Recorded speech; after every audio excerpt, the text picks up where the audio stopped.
President O'Donnell, distinguished members of the administration, faculty, and staff of Christendom College, honored guests, parents, family and friends, and most of all, you, the beloved class of 2013.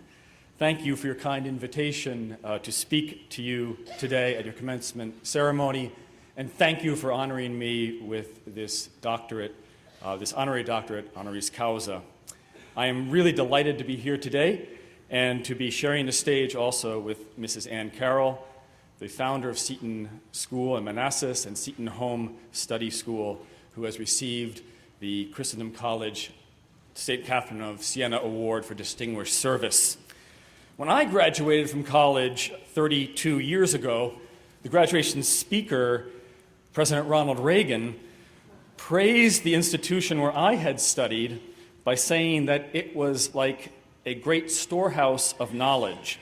It was a storehouse of knowledge, he said, because each freshman class brings so much knowledge to the place and the seniors take so little away. Now, I know that that's certainly not true for Christendom College, where it's indeed an honor for me to speak to you this morning on the occasion of your graduation. I first heard of Christendom College in about 1979 or 1980, when some dear friends of mine from high school transferred into your college, which at that time had just arrived here in Front Royal. And since that moment, 30 years ago, I've watched with appreciation and admiration as Christendom College has gone from strength to strength.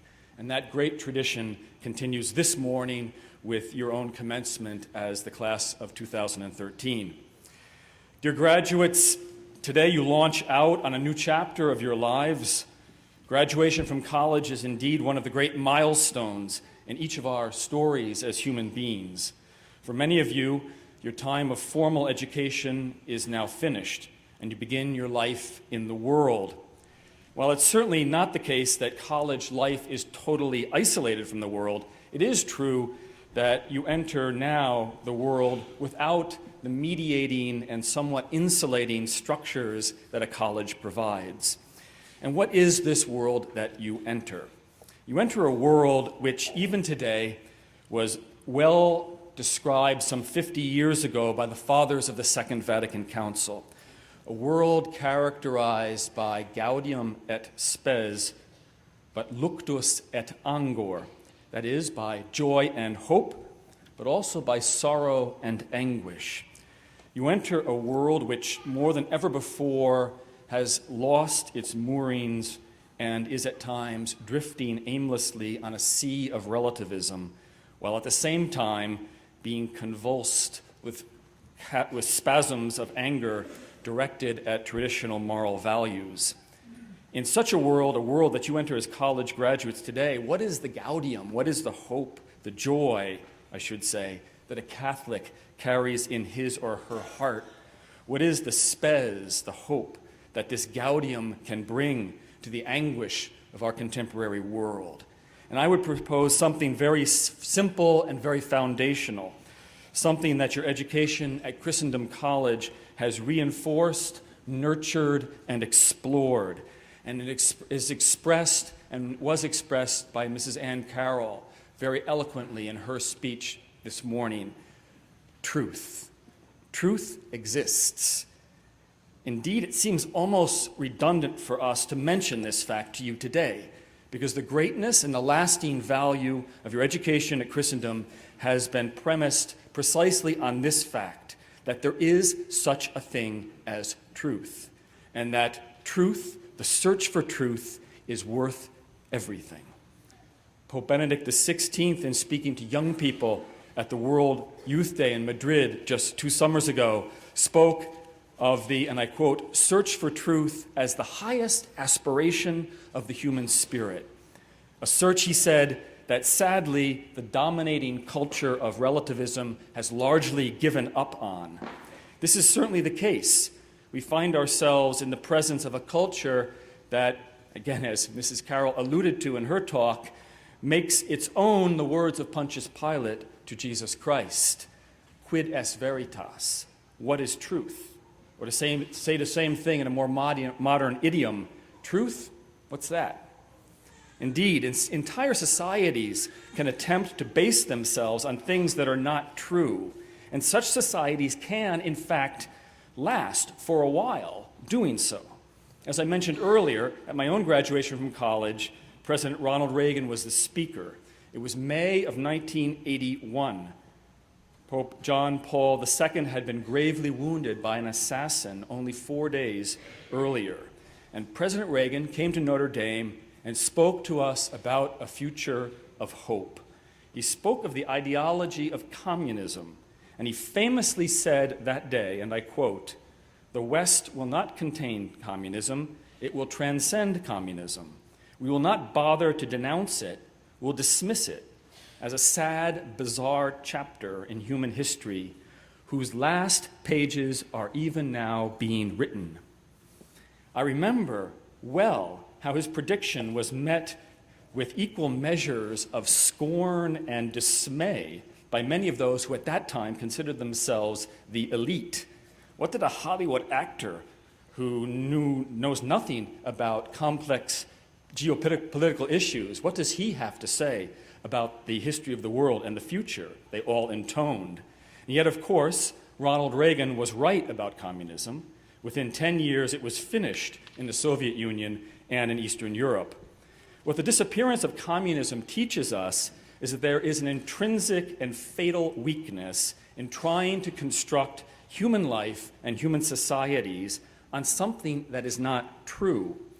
It is interesting to note that in our own time, when there's a concerted effort to deny the natural truth of marriage between a man and a woman, it's interesting to note that the early Russian communists themselves were quite hostile to the institution of marriage and made it a point to erase the difference between marriage and non-marital cohabitation in Russia, with disastrous, enduring results for family life in that nation. Our current predicament, however, the crisis which affects Western culture, is in some ways more dire than that which was presented by Marxism at the beginning of the last century. In large part, and especially at the beginning of the Russian Revolution, communists believed in truth, in the sense that they believed firmly that their system was based on the objective scientific truth of the human condition. We now know that they were wrong. But it was not truth itself which they rejected. It was rather that their preconceptions, their prejudices, and in many cases their moral degradation led them to create a system that was almost entirely fallacious. Today, however, we find ourselves in a world in which the existence of truth itself is questioned or denied. It's one thing to be mistaken in one's search for truth. It's quite another to decide that there is no truth, that there are only competing political ideologies seeking to impose themselves.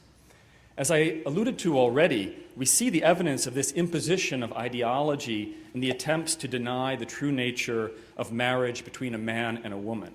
We see it as well in the completely arbitrary decision that a child in his or her mother's womb is not entitled to be protected in law from those who wish to end his or her life. In these two areas, as well as in others, we see that fundamental truths about the human person are rejected, truths that derive from what we as Catholics call the natural law. It's been fashionable now for a long time to say that arguments drawn from truths of the natural law are no longer convincing in our contemporary world. Empirically speaking, there seems to be some validity in that claim. Recent votes, recent referenda, for example, seem to show that a significant number of citizens in some parts of America no longer believe that marriage is between a man and a woman. But it seems to me that our societal problem has been created as much by a lack of confidence in speaking about truth as it has in speaking about nature and natural law. This situation is serious because our nation was founded on the idea that there are self-evident truths about which different people from different backgrounds and different beliefs can agree precisely because these truths are self-evident. These are the truths that are recognized as such because they are consistent with natural law. Our difficulty today is that the existence of truth is itself called into question. People are not going to be interested in searching for a truth in the natural law if they've been convinced that there are no truths to be found. There are only different interpretations vying for support in the media culture. So why this disquisition on the question of truth on this, your graduation day today? Because I firmly believe that the joy and the hope that you as Christendom College graduates bring to the world is precisely to be found in this idea of truth. And my advice to you today is very, very simple. Always seek the truth with courage and conviction. Never become cynical about the truth. Live the truth in your personal lives by striving to be honest, and remember always that there is a beautiful consistency between natural and supernatural truth. Our Catholic faith incorporates both. Catholic faith perfects nature, and because it perfects nature, it also protects and defends the natural truths that are accessible to all people, especially when the existence of those truths is being denied or undermined as they are today. And remember that for a Catholic, truth is not a mere abstraction or only a philosophical concept. Truth has a name and a face. Jesus of Nazareth, God made man. He and only he is called the way, the truth, and the life, the via veritas et vita. He is the way of truth, which is life and which leads to life. That life which is eternal, which transcends death, begins now in our hearts and minds when we follow the way of truth, which is the Catholic faith. That truth, that life, gives us a joy that the world cannot completely understand. It's the joy of knowing that there is indeed an answer in life to the question, why? Pope Francis, in his address to members of other religions at the beginning of his pontificate, spoke powerfully about the importance of this search for truth as the means of uniting diverse peoples. He said, and I quote, "We know how much violence has resulted in recent times from the attempt to eliminate God and the divine from the horizon of humanity. And we are aware of the importance of witnessing in our societies to that primordial openness to transcendence which lies deep in the human heart. In this," the Pope said, "we also sense our closeness to all those men and women who, although not identifying themselves as followers of any religious tradition, are nonetheless searching for truth, goodness, beauty, the truth, goodness, and beauty of God. These people are our valued allies in the commitment to defending human dignity, in building a peaceful coexistence between peoples, and in safeguarding and caring for creation," close quote. So, dear graduates, that's my prayer for you today, that you will always seek the truth and witness to it in your lives. Your years at Christendom have given you an unparalleled preparation for living your faith in our contemporary world. By loving the truth and living the truth, you will have an effect on everyone you come in contact with, an effect which is accomplished simply by living and not necessarily always by preaching. All of you have put much effort into your years of study at Christendom. You've had experiences and made friendships which will be with you throughout your entire life. Today, you and your families celebrate your accomplishment, and it's a great pleasure for me to join my voice to theirs in congratulating each of you and in wishing you the very best as you leave this great college and begin a new chapter in your lives. May God bless you, and may the Mother of God, Mary Most Holy, watch over and protect you always. Thank you very much.